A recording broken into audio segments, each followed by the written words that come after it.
If you want to understand why some connections with avoidance go nowhere and others last a lifetime, you have to start by dismantling the most common misconception in this space. The idea that avoidants just don't bond, that they're emotionally incapable. That long-term connection with this attachment style is essentially impossible, and anyone who tells you otherwise is selling something. That idea is wrong. And more importantly, it's keeping people stuck. Because if you believe an avoidance simply cannot form lasting bonds, then you stop asking the more useful question: which people do they bond with, and why?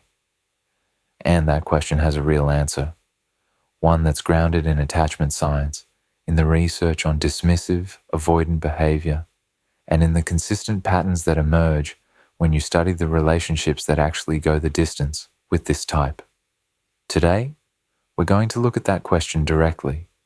Who are the people that avoidants form lifelong bonds with? What do they have that others don't? What does their behavior look like in the dynamic? What does their inner world look like? Why do those specific qualities create safety for a system that has learned to treat closeness as threat? This isn't about tricks or techniques. It's not a manipulation guide. It's about understanding, at a genuine level, what actually works and what doesn't when it comes to building something real and lasting with someone whose attachment system was shaped by a very particular kind of early experience. Let's start at the beginning. Why the avoidant attachment system works the way it does. To understand who avoidants bond with, you first need to understand why they struggle to bond at all. Because the avoidance difficulty with sustained intimacy isn't random. It's logical. It makes complete sense given what their nervous system learned. Avoidant attachment typically develops in environments where emotional need was met with distance, not always dramatically, not always abusively, sometimes just quietly, consistently, in small ways. A parent who was physically present but emotionally unavailable. A caregiving environment where expressing need led to withdrawal or dismissal. A childhood message, spoken or unspoken, that independence was valued above vulnerability, that needing people was weakness, that the safest way to operate in the world was to handle things yourself and not rely on anyone to come through for you. The child who grows up in that environment adapts. The attachment system, which is designed to seek closeness in moments of stress and threat, learns that closeness doesn't deliver safety, and so it begins to suppress the signal, to turn down the internal alarm that says reach for someone, to develop self-sufficiency not as a choice, but as a coping strategy. This isn't a conscious decision the child makes. It's not willpower or maturity. It's an automatic adaptation. The psyche finding the most efficient way to manage the gap between what it needs and what the environment actually provides.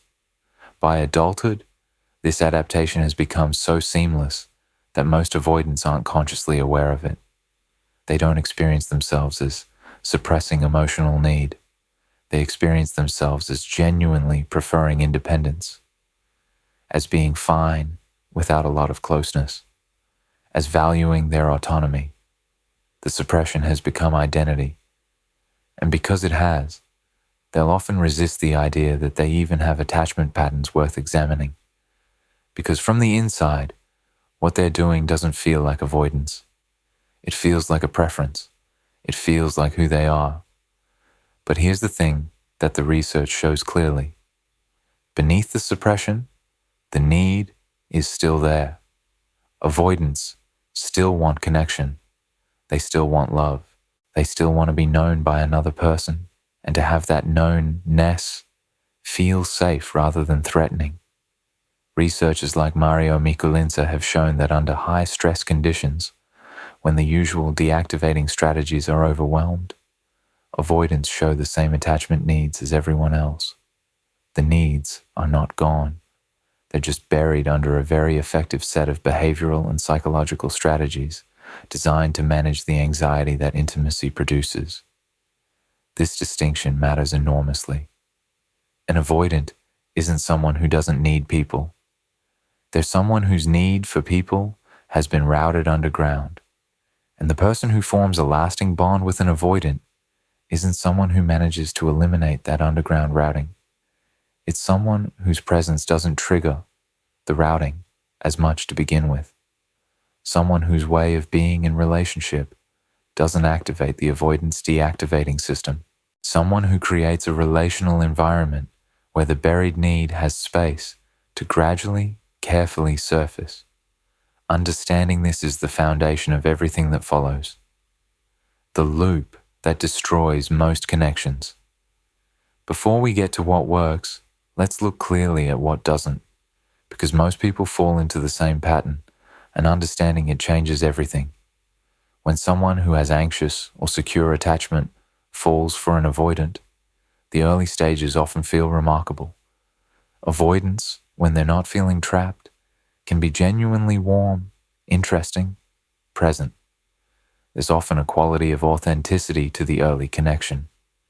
They're not performing vulnerability the way anxious people sometimes do, not mirroring back what you want to see, not immediately dependent.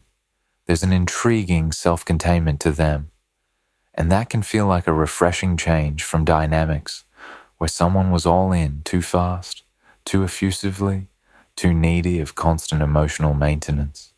But as the connection deepens and the stakes rise, the avoidance system begins to register the threat of closeness. This isn't something they choose. Their nervous system, conditioned by early experience, begins to read the increasing intimacy as danger. The warmth begins to cool. The availability begins to contract. What was once reciprocal starts to feel one-sided. The other person, confused and hurting, and not knowing what changed, does what comes naturally. They reach more. They communicate more. They stay available, stay open, stay present. They do more of what feels like love from their side, because in their model of relationships, when something feels shaky, you lean in, you show up, you demonstrate care with effort, which, from the avoidance side, registers as pressure, as demand, as exactly the kind of emotional intensity that their system has learned to manage by creating distance. And so they withdraw further, and the other person reaches further. And the loop is established. This loop isn't anyone's fault. It's two nervous systems, each doing exactly what they were programmed to do, creating an outcome that neither person wanted. The anxiously attached or securely attached partner isn't doing anything wrong, per se. They're expressing love the way they know how. The avoidant isn't being cruel. They're regulating the way they know how. But the result is a dynamic that tends toward either explosion or slow erosion. The anxious partner escalates until the avoidant ends it, or the avoidant's increasingly cold distance wears down even the most devoted partner's capacity to stay. Understanding this loop is the first step toward breaking it, because the people who form lasting bonds with avoidance are the people who, whether by nature or by deliberate growth, don't fall into the loop. They don't reach in response to withdrawal. They don't make the avoidance distance into a crisis. They respond differently, in a way that breaks the cycle rather than reinforcing it. And that difference shows up across 7 specific qualities. Quality 1, they have a life that belongs entirely to them. The single most consistent characteristic of people who form lasting bonds with avoidance is this: they have a full, rich, genuinely meaningful life outside of the relationship, and they are not willing to abandon it for anyone. This is not the same as being cold or emotionally unavailable. It doesn't mean they don't care about the relationship or the person. It means that the relationship is not the center around which their entire inner world orbits. They have work they care about, friendships that matter to them, creative interests, intellectual pursuits, physical practices, a relationship with themselves, with their own thoughts, their own history, their own ongoing project of becoming that is substantive and nourishing and doesn't require another person to maintain. And this matters profoundly to the avoidance nervous system for a specific reason. One of the avoidant's deepest fears is being consumed by a relationship, being swallowed by someone else's need, losing their sense of self and independence inside a partnership that demands more than they can give. This fear isn't irrational. It's the learned residue of early experiences where emotional closeness came with conditions, expectations, and costs to autonomy. The avoidant learned that love is expensive, that it asks for something they're not sure they have, that getting too close means losing themselves in the undertow of someone else's emotional requirements. There's a specific physiological dimension to this that's worth understanding. Research using psychophysiological measures has shown that avoidants who are cognitively engaged with attachment-related content, thinking about intimacy, processing closeness, show elevated cortisol responses and heightened skin conductance even when their self-reported affect seems calm. The body is doing the work of suppression that the mind doesn't consciously register. What this means practically is that the avoidance withdrawal isn't a personality flaw or a decision they made. It's the body enacting a protective response that was learned before the person had the language to understand what was happening to them. Partners who understand this can hold the withdrawal differently. It stops being personal. It starts being recognizable as something that has nothing to do with how much the avoidant values them and everything to do with a nervous system doing exactly what it was conditioned to do. When someone shows up in the avoidance life with a full life of their own, that fear doesn't get triggered in the same way because this person doesn't need the avoidant to be their whole world. They're not looking for the avoidant to complete them, to fill a void, to be the primary source of meaning and emotional sustenance. The relationship has a natural spaciousness to it because both people are full outside of it. When they're together, they're choosing to be together, not clinging together because neither has anything else. That distinction is felt at a nervous system level, even when it isn't articulated. The avoidance system reads this as safety, not consciously, not immediately, but over time and through accumulated evidence. And that safety is what allows the gradual, authentic deepening of connection that produces a lasting bond, not a forced deepening, not a deepening manufactured through technique or strategy, a deepening that happens naturally when the relational environment stops feeling threatening and starts feeling like somewhere it's actually safe to be known. This quality is also the hardest to fake and the easiest to recognize as authentic. An avoidance system is highly calibrated to detect dependency, masquerading as self-sufficiency. They've usually encountered people who perform independence while actually being intensely focused on the avoidant and quietly devastated by any withdrawal. That performance doesn't produce safety. It produces suspicion. The real thing, the genuine full life that isn't contingent on the avoidance participation, is recognizable in a different way, and it's what creates the foundation for everything else that follows. Quality 2, they don't pursue in the face of withdrawal. This is where most people break down, and it needs to be handled with precision because it gets misunderstood constantly. Not pursuing in the face of withdrawal doesn't mean becoming cold. It doesn't mean punishing the avoidant with silence. It doesn't mean playing games or strategically manufacturing distance in order to create anxiety and pull the avoidant back. The avoidance system is exquisitely calibrated to detect inauthenticity, specifically the kind of performed indifference that is really just pursuit wearing a different costume. Performed distance does not produce the same result as genuine self-possession.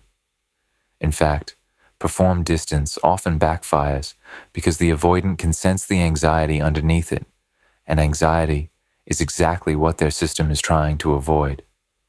What not pursuing actually means is this: when the avoidant creates distance, the person who forms a lasting bond with them does not respond with escalation, does not send the series of messages asking where things stand, does not show up more consistently in an attempt to reassure themselves that the connection is still alive, does not make the avoidance withdrawal the central organizing event of their emotional life for days or weeks at a time. They feel the absence, of course they do, they're human, but they return to themselves. They go back to their life. They trust the connection enough not to perform anxiety about it.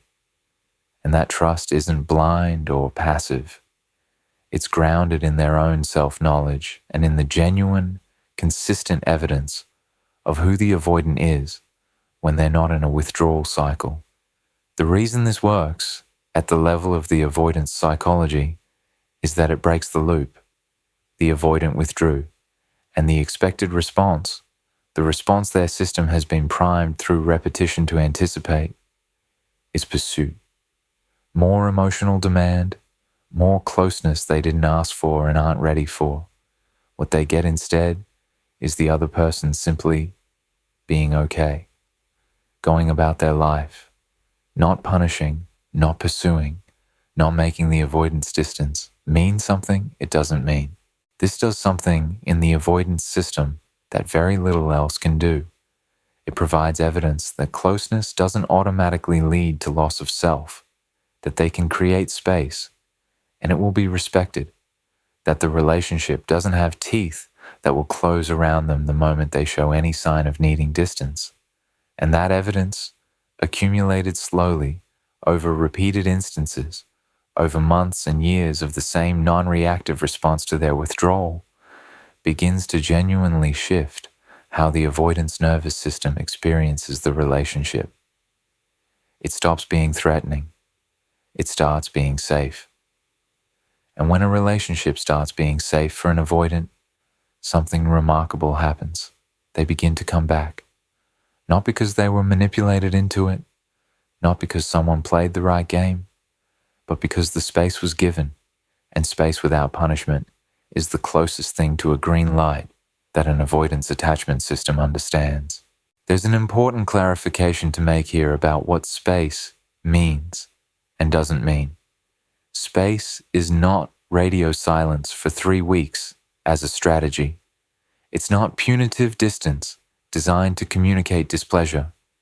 It's not a mirror image of the avoidant's own withdrawal, used to level the playing field. All of those approaches carry an emotional charge that the avoidant will read accurately, not as autonomy, but as a version of the same pursuit wearing different clothes. Genuine space is what happens when someone has their own life to return to when the other person pulls back. It's not engineered. It's what's already there because the person was full before the relationship started. The avoidant can tell the difference between someone giving them space because they genuinely have somewhere else to be and someone giving them space as a tactic. The former creates safety. The latter creates a different kind of game, and avoidants, who are more attentive to authenticity than most, tend to exit games rather than play them. Quality 3. They are consistent without being predictable in a deadening way. Avoidants are not attracted to chaos. This is a common misconception, that because avoidants seem to pull away from closeness, they must be drawn to drama or unpredictability, to partners who keep them off balance in a way that prevents the avoidant from feeling smothered. The research doesn't support this. What avoidants are actually drawn to at the level of the nervous system is consistency of character combined with genuine depth. Consistency of character means you know what you're dealing with. This person is the same person across contexts. They don't swing from intense warmth to cold punishment, depending on how well the avoidant has behaved in a given week. They don't create ambient anxiety about where things stand by being effusive and available one stretch, and then withholding and distant the next. Their warmth is real and it's stable. Their word can be trusted. Their values and their behaviors are aligned in a way that creates legibility. The avoidant can actually read this person accurately, which is a form of safety that is underestimated. Avoidants, who grew up in emotional environments that were often difficult to read, are particularly attuned to the relief of a partner they can actually understand. But that consistency doesn't mean the person is boring or flat or exhaustively predictable. The people who form lasting bonds with avoidants are genuinely interesting. They're curious about the world and continue developing that curiosity over time. They're growing as people. There's always more to them than has already been revealed. Not because they're performing mystery, but because they're genuinely complex and engaged, and their inner life is active and evolving. The avoidant's natural preference for maintaining some emotional distance is never overwhelmed by a sense of saturation, the sense that they've now seen everything there is to see, that there's nothing left to discover, that continuing to engage will only produce more of what they've already received. The well doesn't run dry. There's always another layer, another dimension, another conversation worth having. This combination, consistency in depth, reliability, and genuine interest, stability, and the ongoing possibility of something new, is rare. It's the combination that allows an avoidant to feel safe enough to come closer, while also continuing to have a reason to come closer. Security and curiosity together. And it's precisely what an avoidance system is looking for when it's genuinely looking for somewhere to land. Quality 4. They hold real standards and real limits. Here's the quality that most consistently surprises people. Because the common assumption, based on a partial understanding of avoidance psychology, is that the way to build a lasting connection with an avoidant is to be as accommodating as possible, to be low maintenance, to ask for very little and accept whatever is offered, to make them feel no pressure, no expectation, nothing that could be interpreted as demand. And for a time, that strategy does produce a positive response. The avoidant relaxes. Things feel easier. They're more available, more engaged, more willing to be present when they're not feeling any sense of obligation or requirement. The person who asks for very little seems, in the short run, like the ideal partner for someone who is averse to emotional demand. But this approach doesn't produce a lasting bond. And the reason it doesn't is subtle but important. Because the avoidant, at some level deeper than conscious thought, is not looking for someone who accepts everything they offer, regardless of whether it's actually enough. They're looking for someone who is genuinely whole and self-sufficient on their own. And genuine self-sufficiency is not compatible, over time, with accepting whatever is offered, regardless of whether it meets your actual needs. The person who never pushes back, never holds a boundary, never creates a real consequence, that person is communicating need through their very accommodation. They're communicating, I don't have anywhere else to go. I need this to work. I'll take whatever you give because I can't afford to lose it. And that communication, however subtle, eventually triggers the avoidance withdrawal, because it's the energy of someone who needs them too much. The people who form lifelong bonds with avoidance have real standards. They know what they need from a partnership, not in a demanding, relentless way, but with a quiet clarity that comes from genuine self-knowledge.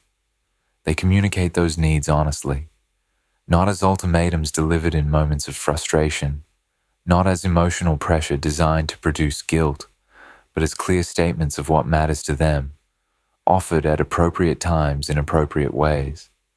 And when those standards are consistently not met, they create actual consequences, not performed consequences, not calculated distance designed to make the avoidant come running.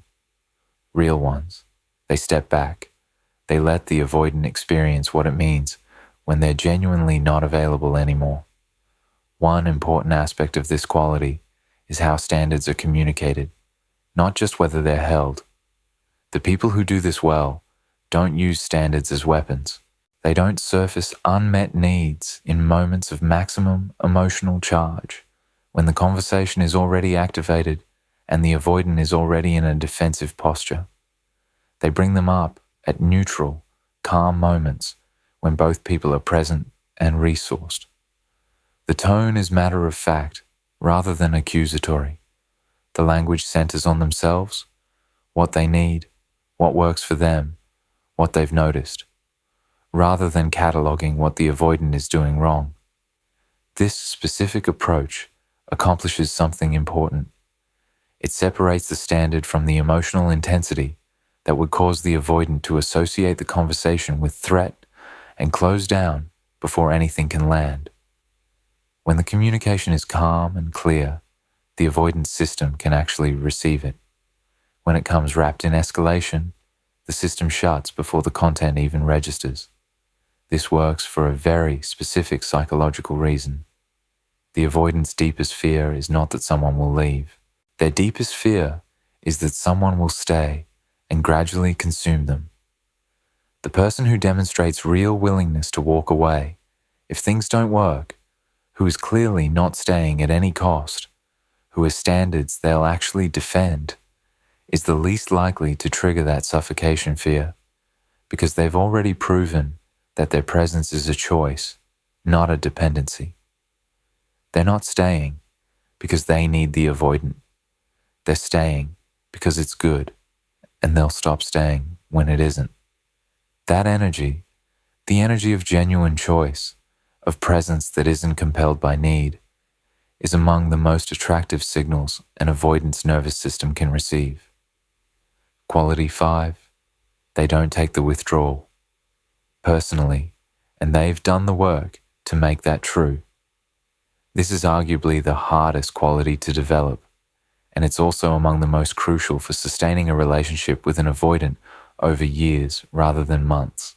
Every avoidant, regardless of how much personal growth they've done and how consciously they're working on their patterns, will have periods of withdrawal, times when they need space, times when the closeness of the relationship reaches a level that feels like more than their system can comfortably hold, and they regulate by pulling back.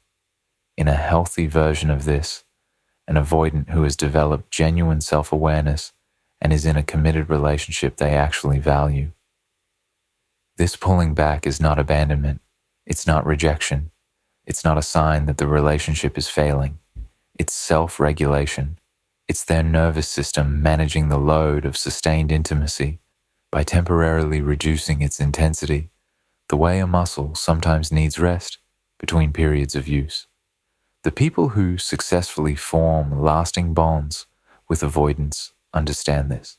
Not as an excuse for indefinite emotional unavailability, they have real standards and real limits, and those limits include timelines and minimum requirements for engagement and reciprocity. But in the moment, when the withdrawal cycle happens, they don't spiral into interpretation. They don't read the avoidance need for space as evidence that the relationship is over, or that they've done something wrong, or that they're fundamentally unlovable.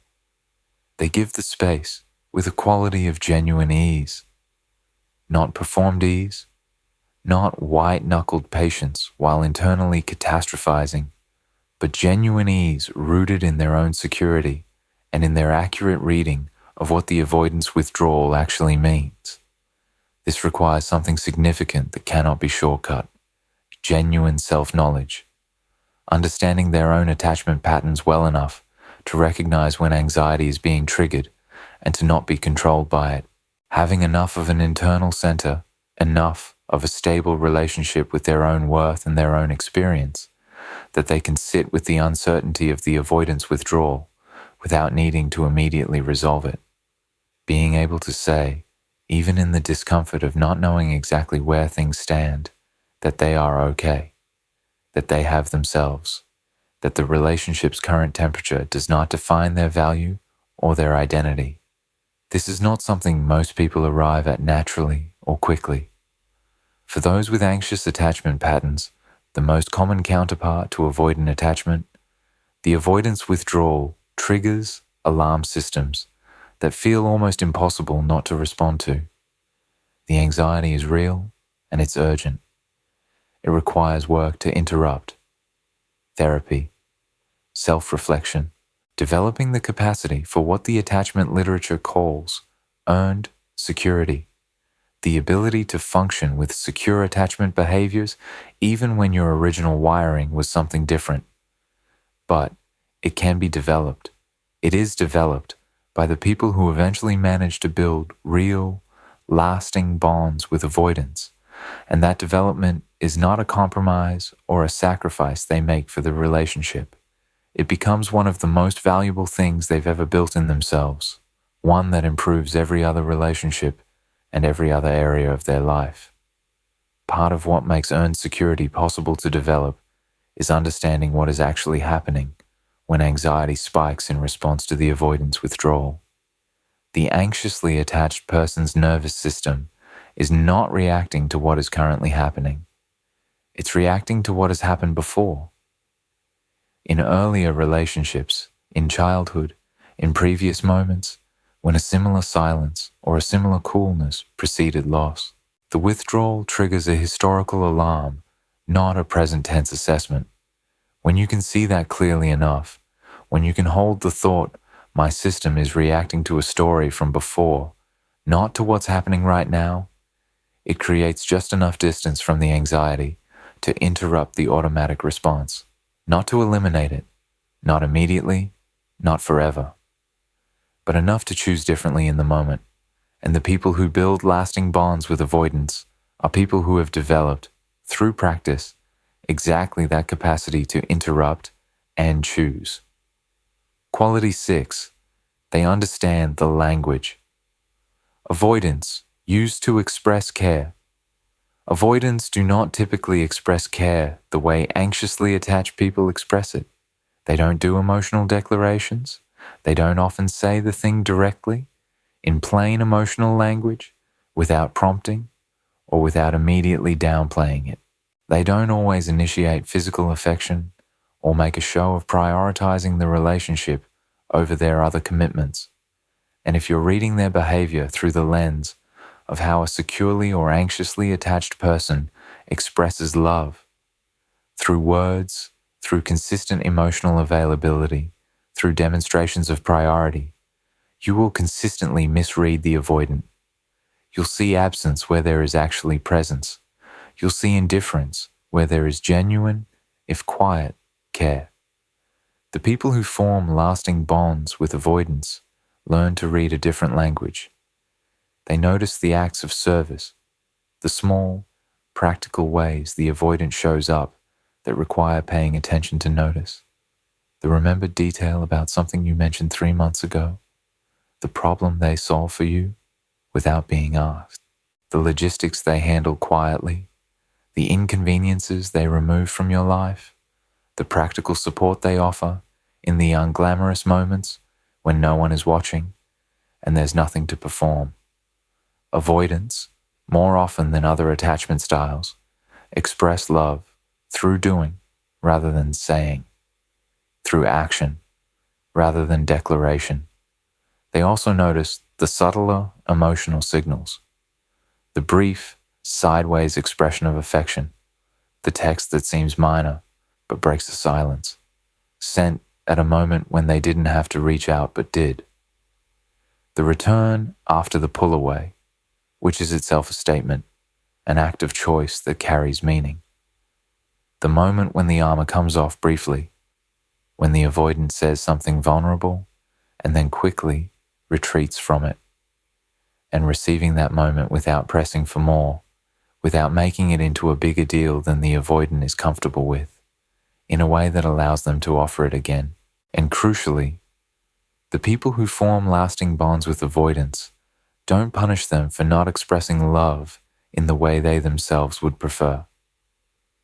They don't make the avoidant feel chronically insufficient or inadequate because they're not more verbally expressive, not more openly affectionate, not more explicitly committed in the ways that would feel obvious and reassuring.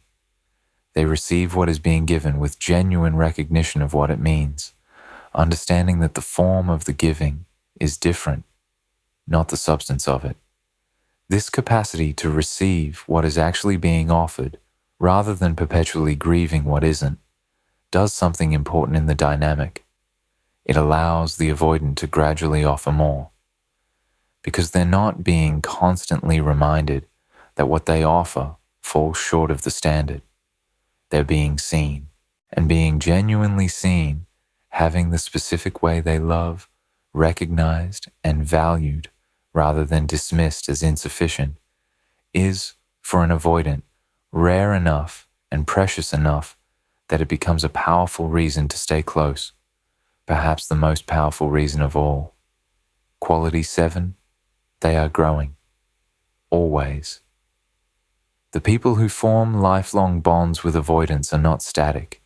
They're not people who arrived at a certain point of development and settled there, having decided they've done enough work and can now coast. They're actively engaged with their own growth as an ongoing project, one that doesn't have an endpoint, that continues to evolve, that produces genuine change over time rather than just the performance of self-awareness.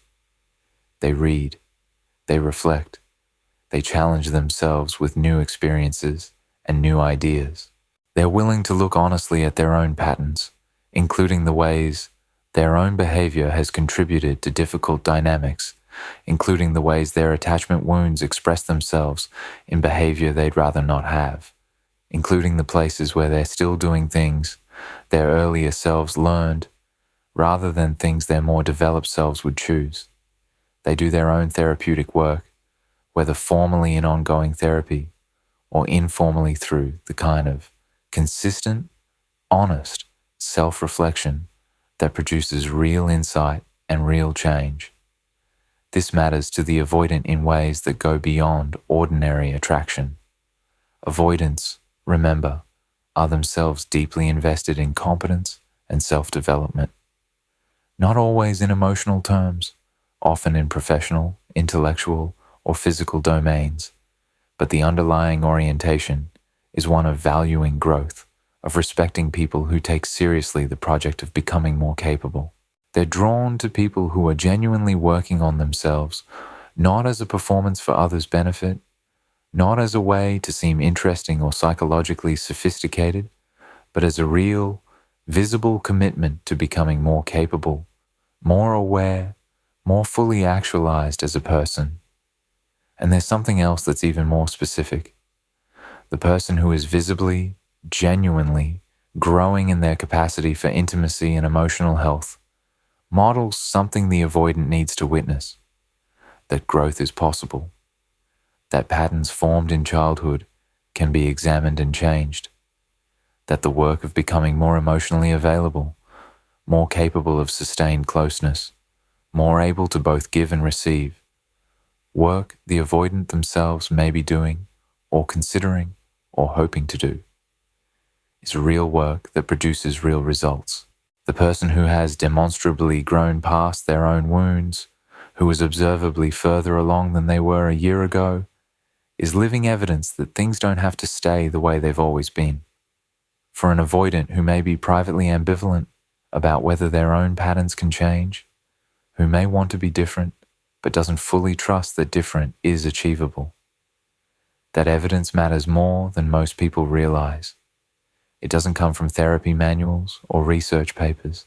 It comes from watching someone they respect do it in real time, in the relationship, right in front of them. That evidence of growth, of possibility, of the proof that the gap between who someone is and who they could be is crossable, is quietly one of the most compelling things an avoidant can experience in a relationship. And it's something only the people who are actually growing can offer.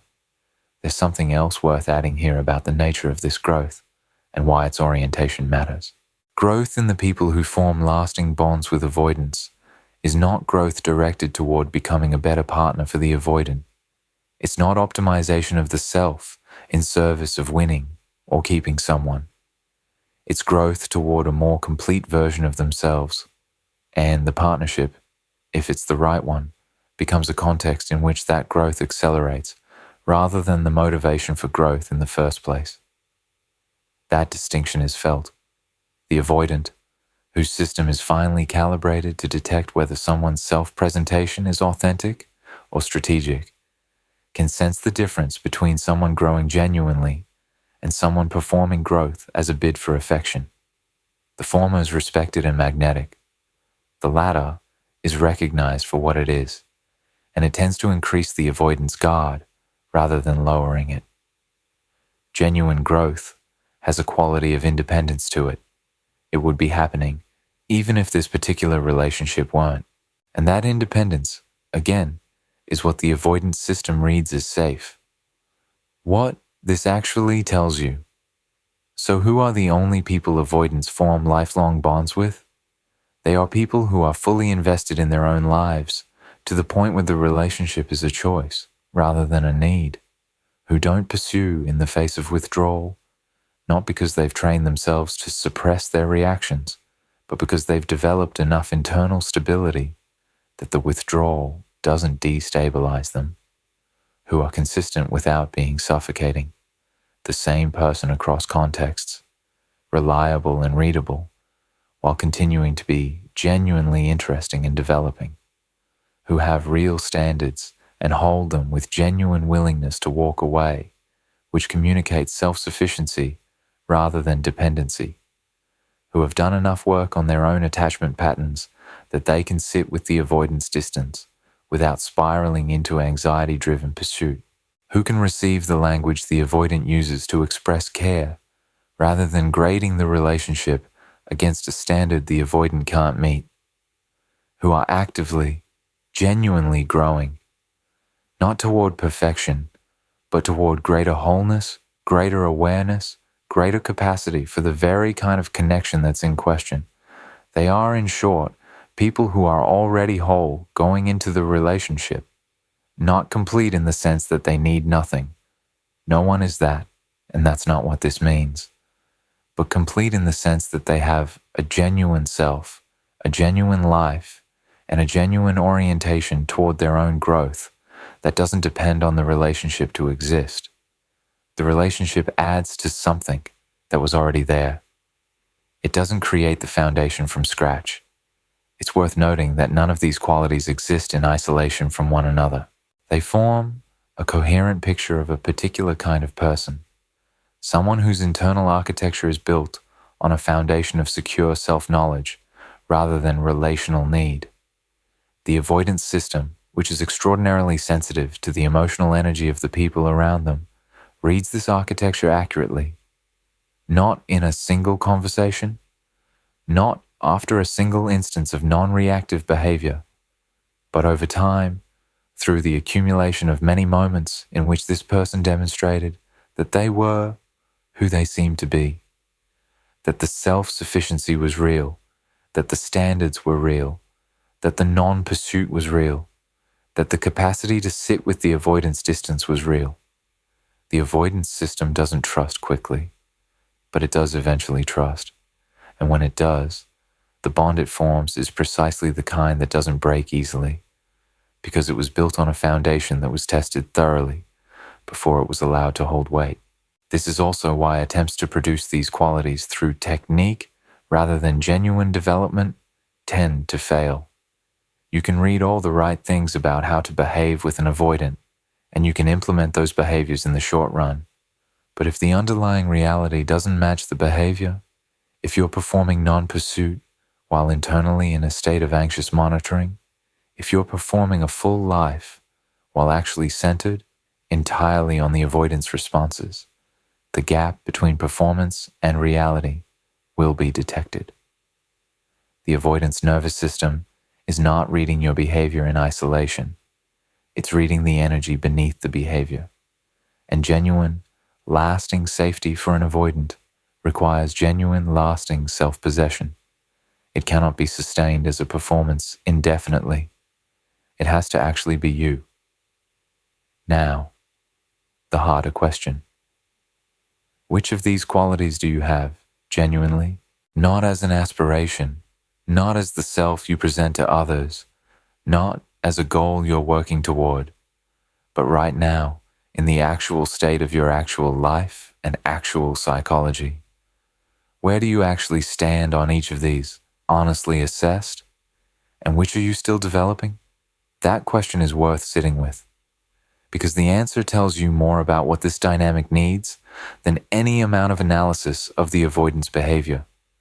The avoidance behavior is the avoidance work, their patterns, their growth, their capacity to show up. That's theirs.